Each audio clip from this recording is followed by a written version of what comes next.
ជំរាបសួរបងៗទាំងអស់គ្នាចា៎បងថ្ងៃនេះថ្មីទៀតហើយជាមួយនឹងភេទនីតាជីមបៃលិនបងសម្រាប់អញ្ជៀនដែលនៅខាងក្រៅនេះគឺប្រភេទលក្ខណៈអញ្ជៀនវ៉ែនបងគឺយើងដាំត្បូងជុំវិញដៃតែម្ដងហើយសម្រាប់ម៉ូតគឺយើងប្លែកមែនទែនបងដោយសារតែយើងដាំអត់មែនលក្ខណៈជាជួរទេគឺយើងដាំជាលក្ខណៈកញ្ចុំរៀង4ណាបងចា៎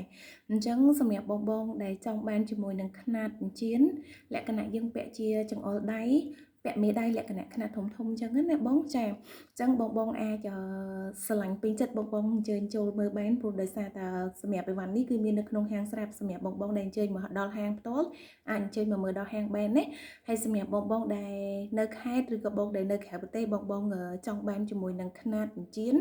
ពាក់លក្ខណៈចង្អុលដៃឬក៏ពាក់លក្ខណៈមេដៃអីវិញក៏បានដែរបងណាចា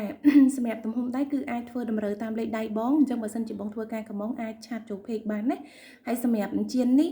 ស្អាតខ្លាំងមែនទែនបងនៅពេលដែលយើងពាក់នៅលើដៃណា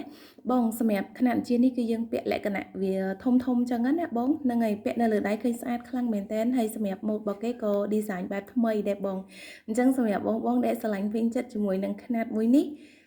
ម៉ូដបែបនេះបងអាចចូលឆាតបានចាអរគុណច្រើនជួបគ្នាវីដេអូក្រោយៗទៀតបងណាចាជម្រាបលាបង